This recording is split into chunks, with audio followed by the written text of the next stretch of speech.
Buenas tardes a todos, soy Alma Fernández y voy a hablar de mi proyecto Efecto del envejecimiento con madera sobre las características físico-químicas de vinos de Castilla y León. Primero voy a hablar de la introducción y de las categorías de los vinos, después de las características importantes, vinos estudiados y métodos, después resultados y discusión y por último las conclusiones. Bien, como una breve introducción, en este proyecto se han trabajado tanto vinos tintos como blancos, principalmente de Castilla y León. El objetivo es observar si existen diferencias en las características físico-químicas entre ellos, tras haber sufrido un envejecimiento en barrica. Los vinos se dividen en varias categorías, en jóvenes, que son aquellos vinos que no han sufrido envejecimiento y se suelen consumir en el mismo año o en el siguiente para que no pierdan sus propiedades de juventud. En robles, que son aquellos vinos que sí han sufrido envejecimiento con madera de roble y además tienen una indicación geográfica y una denominación de origen protegida. Luego en esta tabla podemos ver que los que tienen indicación geográfica protegida y denominación de origen protegida se dividen en noble, añejo y viejo, que se diferencian en la cantidad de meses que tienen que pasar en envejecimiento. Y los que tienen denominación de origen protegido se dividen en crianza, reserva y gran reserva, que como los anteriores también se distinguen en la cantidad de tiempo que tienen que pasar envejecidos. Algunas de las características principales de los vinos son el pH, la acidez total y el color.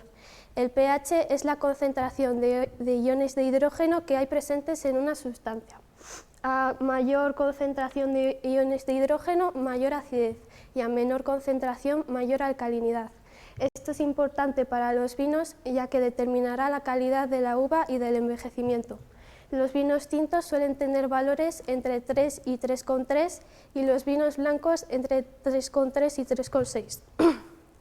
3,6. La acidez total es la suma de los ácidos fijos y volátiles y se encuentran en valores entre 4 y 7 gramos partido de litro de ácido tartárico. El color es el primer aspecto que notamos nada más ver un vino y está relacionado con los compuestos fenólicos que proceden de la parte sólida de la uva.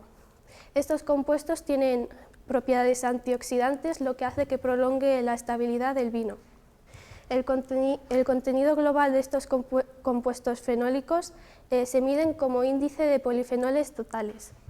Esto va a ser característico de cada vino y se decidirá mediante su valor si son buenos para envejecimiento. Si tienen menos de 40 de IPT no se suelen destinar a un envejecimiento largo. Si tienen entre 40 y 60 de IPT sí que se suelen mandar a un envejecimiento largo. Y si el valor supera el 70 se manda a un envejecimiento muy largo ya que es muy probable que nos dé un vino de buena calidad. Para los vinos estudiados y métodos, en este proyecto se han estudiado un total de 22 muestras, 11 de vinos tintos y otras 11 de vinos blancos. Pero he decidido elegir 4 para esta presentación, ya que son los que más se destacan. De vinos tintos he elegido el Tempranillo 1, cosechado en 2019 con 12 meses de envejecimiento, y el Negro Saurí, cosechado en 2018 con también 12 meses de envejecimiento. Estos son todos vinos tintos y aquí ya son todos vinos blancos, que de aquí he elegido el Chardonnay Manchuela, cosechado en 2019 y no se especificaba cuánto tiempo ha pasado en envejecimiento. Y el Alvarín, cosechado en 2020 con 4 meses de envejecimiento. Para los métodos del análisis químico, para calcular el pH lo que hicimos en el laboratorio fue con el pHímetro calibrarlo con disoluciones de pH exactas para ver que el valor que nos daba era el correcto. Para la acidez total fuimos echando a la muestra sosa de fórmula NaOH hasta subir lo más cercano posible el pH a 7, sin pasarse. Anotamos lo que hemos gastado de sosa y mediante una serie de fórmulas llamadas equivalentes calculamos el valor. Para calcular los polifenoles totales hicimos una dilución de 1 mililitro de vino en 50 mililitros de agua destilada para vinos tintos y en 10 mililitros de agua destilada para vinos blancos. en el espectrofotómetro a 280 nanómetros con una cubeta de 10 milímetros de cuarzo nos daba un valor, y este valor hubo que multiplicarlo por 50 si era de vinos tintos y por 10 si era de vinos blancos. Para calcular los parámetros de color, lo que hicimos con la muestra directa también en el espectrofotómetro fue para los vinos tintos con una celda de 1 milímetro, calcular las absorbancias a 420, 500 y 620. Y para los vinos blancos con una celda de 10 milímetros para calcular la absorbancia a 420 nanómetros. En este apartado también se calculó la intensidad de color, la tonalidad y los parámetros CIELAB, que estos parámetros son la luminosidad y dos componentes, A y B. Y por último, para calcular el espectro de absorbancia, también en el espectrofotómetro, con una cubeta de 10 milímetros para blancos y de 1 milímetro para tintos, se calculó el barrido de absorbancia entre 330 y 700 nanómetros. Ya casi para el final, los resultados y discusión, que en este apartado lo que se hizo fue analizar los resultados del punto anterior e intentar explicar cómo afectaría esto a los vinos.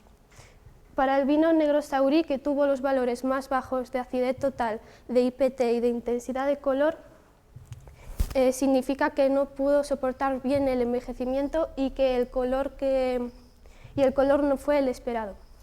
Para el vino Tempranillo 1 tenía el valor de IPT más alto, por lo que su potencial de envejecimiento es mayor. Y para los vinos blancos, el vino Alvarín tenía el valor de acidez total más alto. Esto quiere decir que en principio debería poder soportar un envejecimiento largo, pero sin embargo tuvo el valor más bajo de IPT, resultando así en un potencial de envejecimiento menor que la del resto. Y para el vino Chardonnay Manchuela tuvo el valor de IPT más alto y de los valores más altos de intensidad de color. Por tanto, tiene el potencial de envejecimiento más mayor y presenta un color amarillo dorado. Y por último, para finalizar, las conclusiones. El vino tinto negro Saurí tuvo los valores más bajos de acidez total, de IPT y de intensidad de color. Esto significa que no tiene las características buenas para un envejecimiento. Y sin embargo, los demás vinos tuvieron los valores esperados de IPT, destacándose así el vino Tempranillo 1.